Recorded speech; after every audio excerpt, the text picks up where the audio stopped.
Bună, bine ai venit și mă bucur să te am aici alături de mine.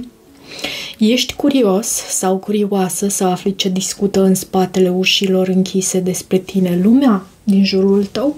Eu sunt foarte curioasă și vreau să văd din aceste oracole, pentru că am achiziționat acest oracol What's the Tea și vreau să folosesc și cărțile în poziția lor inversă. Hai să vedem despre ce e vorba. Despre ce e vorba. Mai întâi un mesaj pentru tine, pentru că, bineînțeles, din acest oracol vom primi niște mesaje care unele chiar pot să doară, mai ales pentru cei care nu sunt obișnuiți cu oamenii din jurul lor. Dar vreau să văd pentru tine, un mesaj pentru tine din acest oracol.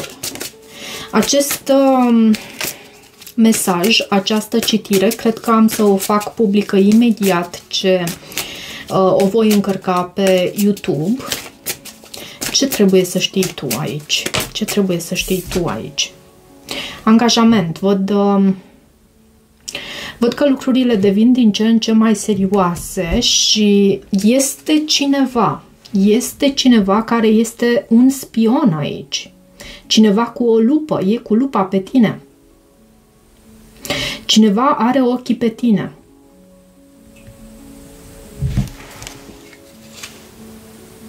Poate fi vorba, uite că văd aici, poate fi vorba despre un semn de pământ, un taur, o fecioară sau un capricorn. Sau poți să ai tu aceste plasamente pe harta natală. Și oferă timp acestui lucru, lasă lucrurile să curgă, intră în acel flow al universului și dă-ți voie să te lași purtat de el, pentru că totul va fi în timpul divin.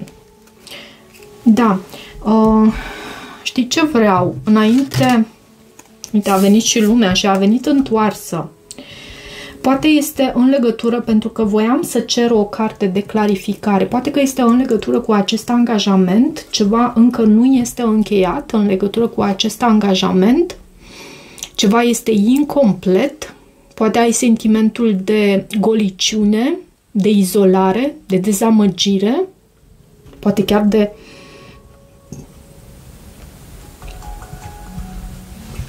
chiar de stagnare. Da, așa cum ți-am spus, acest pachet are și cărți întoarse. Uite, și diavolul este întors.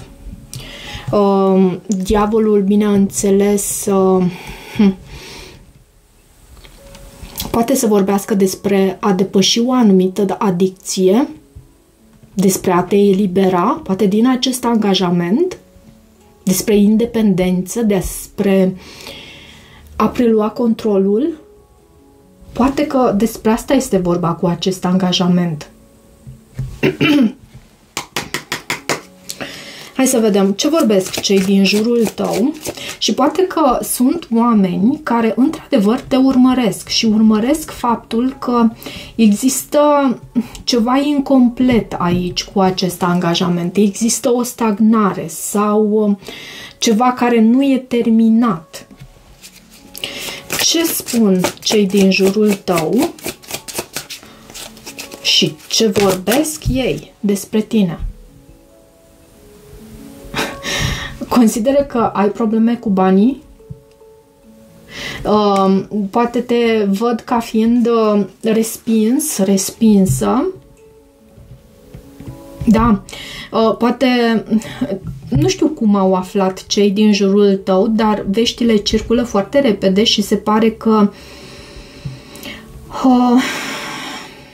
aceste persoane cunosc despre faptul că e ceva cu acest angajament, e ceva care s-a încheiat, e ceva care... Scuze, ce mai vorbesc cu oamenii din jurul tău? Care este informația care circulă despre tine și poate de care tu nici nu ești conștientă? Consideră că ai o reputație foarte rea. Consideră că îți dorești doar să ai parte de cloud hungry. E ca și cum ești înfometată de apreciere, de să fii văzut, să fii văzută. Trăiești pentru atenția celor din jur. Poate că adaugi și un anumit grad de dramă în interacțiunile tale cu cei din jur. Văd proiecții din partea celor din jurul tău și nu dintre cele mai bune. Consideră că ai o reputație foarte... Și vom clarifica. Ce mai spun cei din jurul tău? Hai să vedem. În seara asta sunt pusă pe fapte mari cu mesaje din acestea mai twisted. Ce mai spun cei din jurul tău? Ce vorbesc cei din jurul tău și lucruri de care tu nici măcar nu știi? Ce vorbesc oamenii din jurul tău despre tine? Am văzut bad karma, poate că are vreo legătură, vom vedea dacă iese până la urmă pe masă.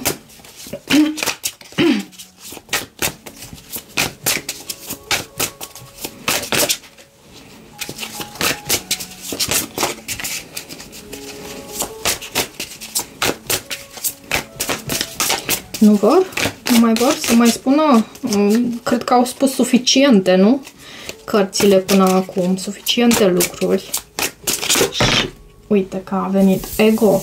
Te consideră o persoană cu un ego foarte mare sau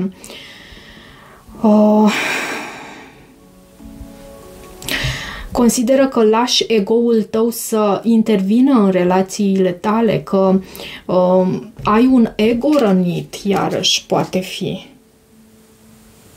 Și uite, sunt și persoane dintre cei din preajma ta care ar avea o anumită ofertă, nu tocmai dirty offer avem aici.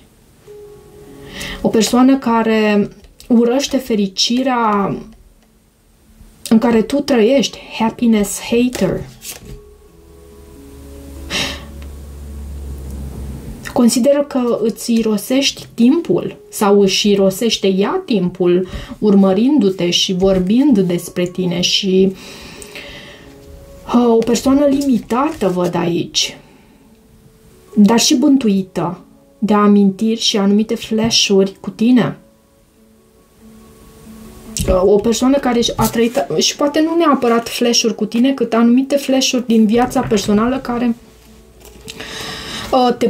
tocmai că te pun pe tine în centrul atenției în viața sa. Hai să vedem tarotul, ce are să spună și am să vreau să discut, uite, și despre acest angajament. Ce se întâmplă cu acest angajament? Deși am văzut lumea întoarsă, ce este cu acest angajament? Ce este cu acest angajament în viața ta? Scuze. Ce este cu acest angajament în viața ta? Te rog, Spirit, să mă ajuți. Poate că am spus suficient, dar să mai vedem totuși.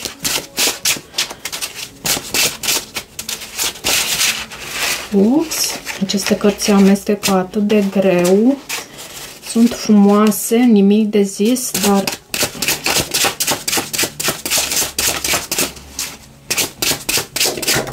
ok, avem un card. 10 de cupe. 10 de cupe este o carte a fericirii. Este o carte a împlinirii. Dar văd și 7 de spade care e aici întors.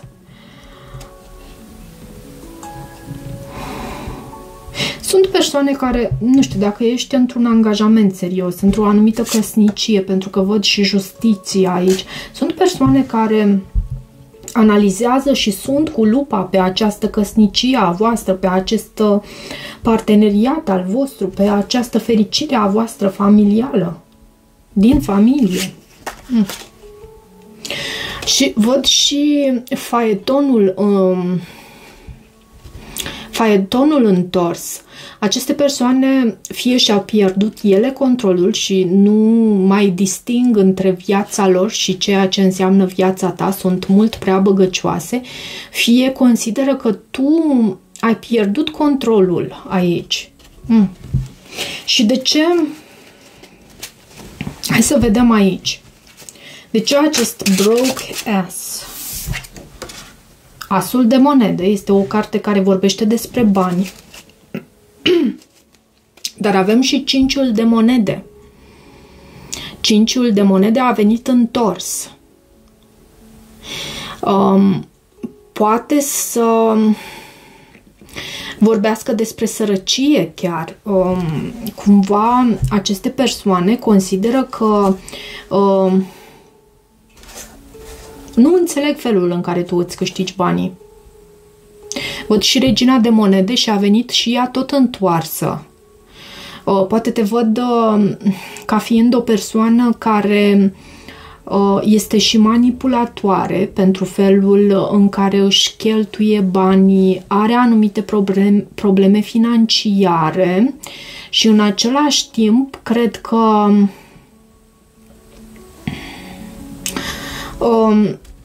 cumva ceilalți consideră că tu îți permiți mai multe, te întinzi mai mult decât îți este plapuma, cum este zicala aceea.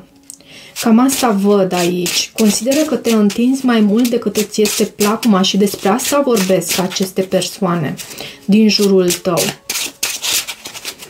Hai să mai vedem.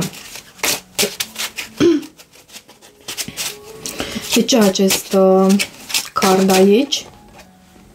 2 de spade. Este o carte care vorbește despre alegeri, decizii, anumite decizii care și asul de spade întors.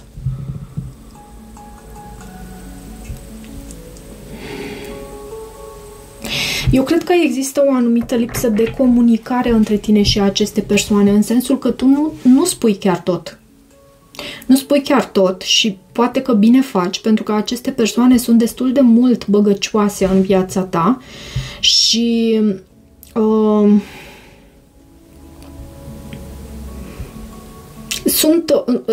sunt lucruri care le sunt ascunse de ochii lor și nu le înțeleg, nu înțeleg de unde ai tu bani și de unde îți permiți anumite lucruri, pentru că avem și acest as de monede, pentru că de fapt ele te văd precum acest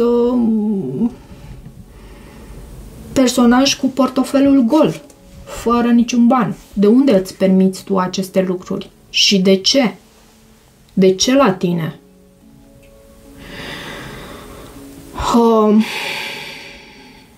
Da, eu cred că e și o lipsă de comunicare între tine și aceste persoane, dar aceste persoane, repet, își permit să lanseze anumite ipoteze în ceea ce te privește pe tine și finanțele tale. Hai să vedem aici cu această reputație a ta, foarte rea, foarte proastă. Ce este cu această reputație a ta? De ce ai această reputație proastă în ochii acestor oameni și de ce vorbesc sau ce vorbesc acești oameni despre tine?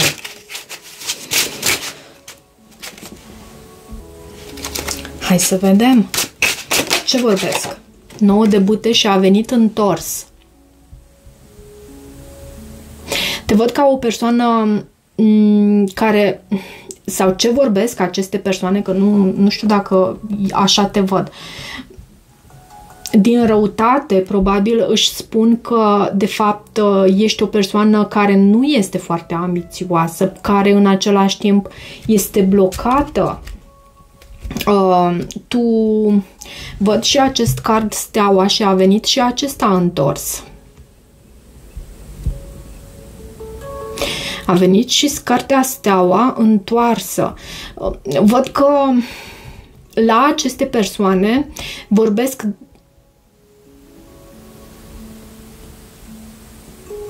te consideră neinspirată în felul în care tu acționezi, în felul în care tu te consideră și blocată de asemenea într-o anumită situație care în ochii lor o văd cu o reputație foarte proastă. De ce acest card? Bad reputation. De ce acest card aici? De ce? Nebunul. Consideră că drumul pe care tu ai pășit este unul fără întoarcere. Nebunul și temperanța, ambele întoarse. Consideră că ai parte de un comportament care este naiv. Consideră că ar trebui să procedezi cu mai multă precauție, un pic naiv, un pic lipsit de griji ești. Așa vorbesc oamenii, pentru că am întrebat ce vorbesc oamenii din jurul tău despre această reputație a ta.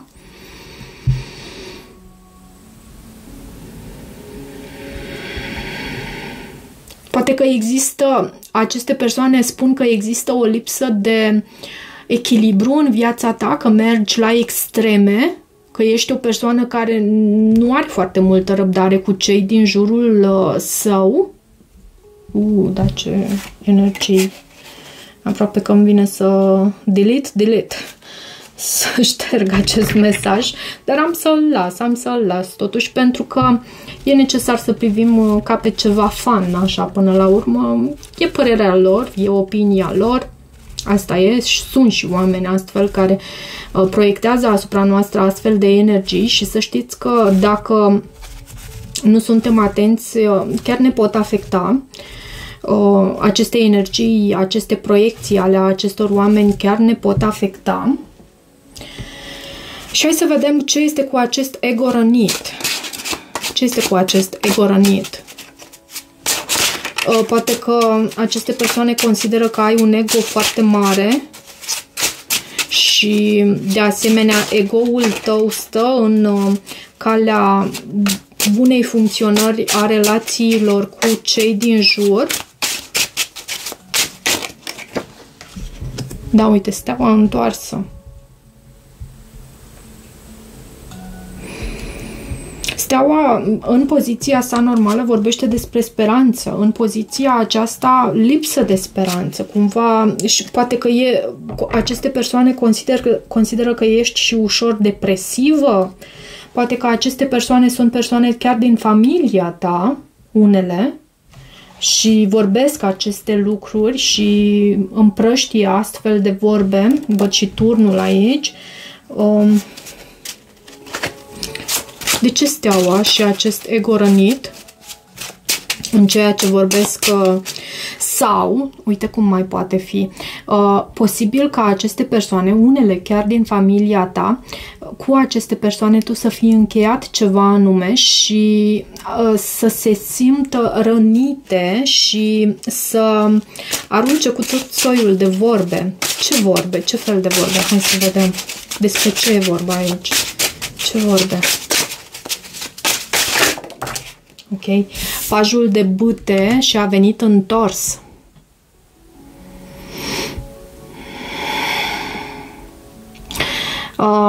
Este o carte a rebeliunii. Este o carte care anunță dezamăgire și regele de spade tot întors. Da, aceste persoane te consideră ca fiind o persoană destul de rebelă, cu o reputație la pământ, din câte văd eu aici. Asta nu înseamnă că este și absolut adevărat. fiecare își trăiește viața așa cum e mai bine pentru sine și conform cu contractele pe care le-a semnat atunci când a venit aici pe pământ. Acest rege de spade întors poate să vorbească despre o persoană cu manipulatoare, da, iarăși manipulare este subliniată aici, dar și o persoană arogantă. Unii dintre aceste persoane consideră că ai un ego foarte mare, un ego rănit în același timp și că ești arogantă. Ok, și care e sfatul pentru tine? Pentru că nu pot să te las astfel cu aceste mesaje. Chiar te rog să-mi spui dacă rezonează, dacă simți că rezonează, pentru că poate nici nu știi despre aceste lucruri. Care e sfatul pentru tine? Care e sfatul pentru tine în aceste situații sau în această situație cu aceste persoane care vorbesc? Care e sfatul aici pentru tine? Ce ar trebui să faci tu în această situație? Doiul de cupe. Doiul de cupe și a venit în poziția sa întoarsă. În poziția sa întoarsă poate să vorbească chiar despre o separare. Dacă tu cunoști despre cine este vorba, poate că sfatul pentru tine este aici cu acest doi de cupe pentru a-ți aminti că există o inegalitate, există o nedreptate, o injustiție aici. De ce doi de cupe? Și poate că e bine să te separi pe cât posibil de acești oameni și da, independența ta. 9 de monede și a venit în poziție normală. Independența ta.